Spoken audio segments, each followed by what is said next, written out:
सुप्रभात विद्यार्थियों। आज कक्षा 12 पाठ नंबर 1 बाजार दर्शन। और बाजार दर्शन किसने लिखा है? धीरेन्द्र कुमार ने। विद्यार्थियों, इस पाठ की पीडीएफ मैंने भेज दी है और मुझे उम्मीद है कि आपने उस पीडीएफ में से पाठ को पढ़ा होगा। विद्यार्थियों, इस पाठ के दो भाग बनाकर, भाग फर्स्ट और भाग सेकंड बनाकर मैंने वीडियो बनाई है और यूट्यूब पे अपलोड कर दी है। उन दोनों वीडियो को देखिए और पाठ को समझने का प्रयास कीजिए। आज जो भाग थर्ड है चैप्टर का, उसमें मैं बाकी जो समास के बिंदु है उनको बताने का प्रयास करूंगा।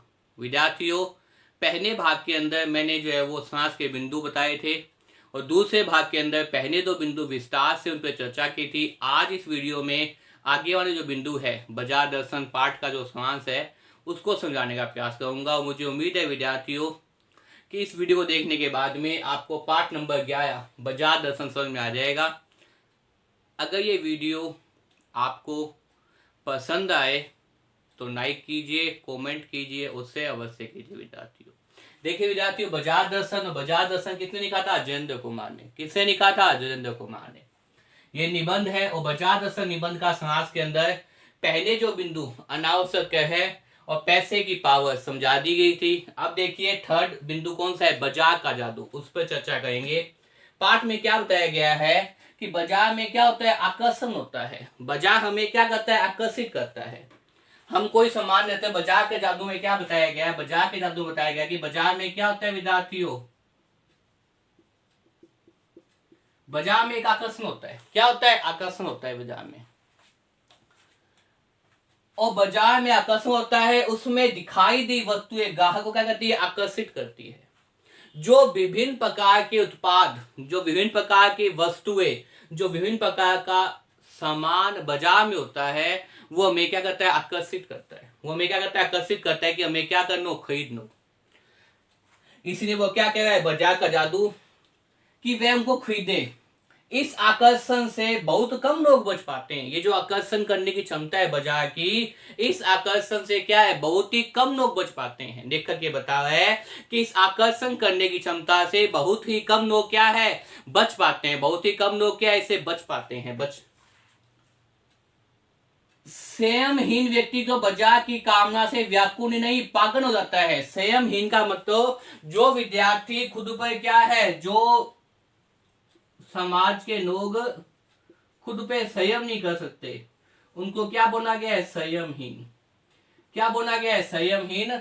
और जब वो संयमहीन हो जाते हैं तो बाजार का जादू उन्हें न केवल मदहोश कर देता है, अपितु पागल कर देता है। सामान एक लेके आना होता है, ले आते हैं 50 सामान।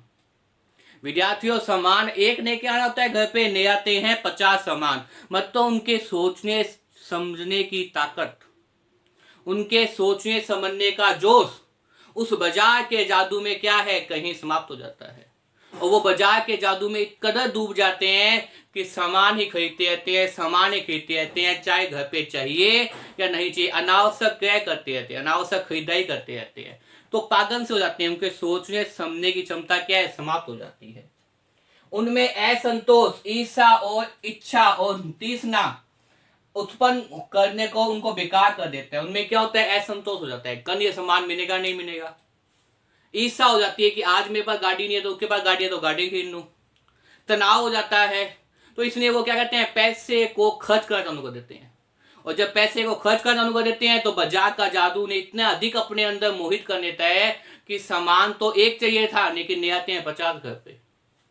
ये सब क्या है? बाजार का जादू है। जो संयमहीन होते हैं, जिनमें संयमहीन का मतलब जो संयम से, मितव्ययिता से खर्च नहीं करते, वो तो बाजार के जादू में क्या है? अपना जीवन समाप्त कर देते हैं। यही बताने का प्रयास किया विद्यार्थियों, बाजार का जादू। मुझे उम्मीद है आपको तीसरा बिंदु समझ में आ गया होगा। अब देखिए आगे बिंदु कौन सा है? जादू से अच्छा। अब ये बाजार का जादू तो है और बाजार हमें अपने जीवन में, मैंने बताया था पहले भी दो भाग के अंदर जो वीडियो बनाई थी, कि सुबह उठने से लेकर रात के सोने तक हम पूर्ण रूप से बाजार पर आधारित वस्तु का उपयोग करते हैं। मोबाइल देख लीजिए, आज एक से बढ़कर एक नवीनतम टेक्नोलॉजी के मोबाइल बाजार में उपलब्ध है। और ज्यादातर क्या होते हैं? मोबाइल लेने के 1 या 1.5 साल बाद में हमें लगता है कि मोबाइल तो क्या है, इसमें ये फीचर नहीं है, हम नया मोबाइल ले लें और पुराने वाले मोबाइल को छोड़ देते हैं। ये सब क्या है? बाजार का जादू है। जो टीवी देखते हैं, जो अखबार पढ़ते हैं, जो मोबाइल अपने यूज करते हैं, उसमें इतने ज्यादा विज्ञापन आते हैं कि हमें लगता है हमारे हाथ में जो मोबाइल है वो तो यूजलेस है। जबकि जब हमने खरीदा था मोबाइल वो हमारे बहुत अच्छा लग रहा था, लेकिन 1 साल 6 महीने, कई तो इतने हाई कि 10-10 दिन में मोबाइल चेंज कर देते हैं। पुराने वाला मोबाइल फेंक देते हैं, नया मोबाइल नहीं आते हैं, भले ही उस मोबाइल में काफी कुछ पड़ा हुआ भी काम करने योग्य, ना तो मोबाइल खराब होता है, ना मोबाइल की स्क्रीन टूटती है, ना मोबाइल काम करना बंद करता है। लेकिन बाजार का जो जादू है, उस बाजार के जादू ने हमें इतना अधिक अपने ऊपर हाइड कर दिया है कि हम क्या करते हैं, नए नए फीचर के मोबाइल नया चालू कर देते हैं। कैमरा इतनी अच्छी क्वालिटी का हो जाएगा, स्पीकर इतने अच्छे हो जाएंगे, लेकिन आपने करना क्या है, मोबाइल का अगर बेसिक व्यू देखा जाए वो होता है दो व्यक्ति के बीच में बात करना, अपनी बात उस तक पहुंचाना, उसकी बात को सुनना। ये मोबाइल का मुख्य उद्देश्य था, जो आज कहीं समाप्त हो गया है। आज तो इस बाजार में इतने ज्यादा दिखाई दे रहे हैं कि लोगों के सिर पे क्या है, बाजार का जादू चलता रहता है और वो क्या करते हैं, पैसे को खर्च करते रहते हैं। तो ये बताने का प्रयास किया लेखक ने यहाँ पे, बाजार का जादू। अब देखिए अगला बिंदु क्या है, इस जादू से अपने कैसे बचे।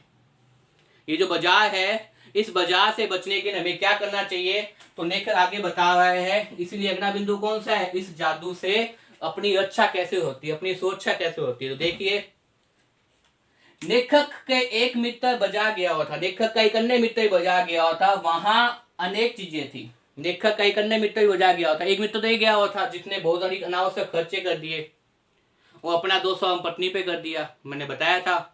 अब देखिए एक अन्य मित्र भी बाजार गया था, वहां अनेक चीजें थी, वह बाजार में रुके भी बहुत देर तक, उनका सभी चीजें खरीदने का मन हो रहा था, सोचते हुए क्या लूं क्या न लूं। उन्होंने बाजार में देखा कि सामान तो बहुत है, फिर दिमाग लगाया कि वास्तव में क्या चीज घर पे चाहिए और क्या चीज घर पे नहीं चाहिए। उन्होंने कुछ नहीं खरीदा, खाली हाथ लौट गए। और जब उन्हें निष्कर्ष निकालना दिमाग में, तो उन्होंने कहा ये सामान भी घर पे पड़ा है, ये सामान भी घर पे पड़ा है, ये भी चीज घर पे पड़ी है। तो वो क्या हुए, खाली हाथ लौट गए, उन्होंने कोई सामान नहीं खरीदा। बाजार का जादू उसी पर चलता है जिसकी जेब भरी हो, मन क्या हो, खाली हो। लेखक क्या बता रहा है कि बाजार का जादू उसी पर चलता है जिसकी क्या हो, जेब तो भरी हो, मन क्या हो, खाली हो। जेब भरी, जेब भरी हो, मन क्या हो, वास्तव में खाली हो। जेब भरी हो, मन खाली हो, बाजार का जादू वास्तव में उसी पर चलता है। तो लेखक क्या बता रहा है कि बाजार का जादू उसी पर चलता है जिसका क्या हो, जेब भरी हो, मन खाली हो। मन खाली होने का मतलब यह पता होना चाहिए कि उसकी आवश्यकता की वस्तु क्या है। मन खाली होने का मतलब क्या है, उसे ये पता नहीं होना चाहिए कि उसके लिए क्या महत्वपूर्ण वस्तु है, वह सभी चीजों को खरीद लेता है। और जब बाजार का जादू उतरता है तो पता चलता है कि अनावश्यक चीजें खरीदने से आराम नहीं, कष्ट ही होता है। ज्यादा मात्रा में आप सामान खरीद लोगे तो घर पे रखने में भी दिक्कत आएगी, घर पे कहाँ खोगे इतने सामान को।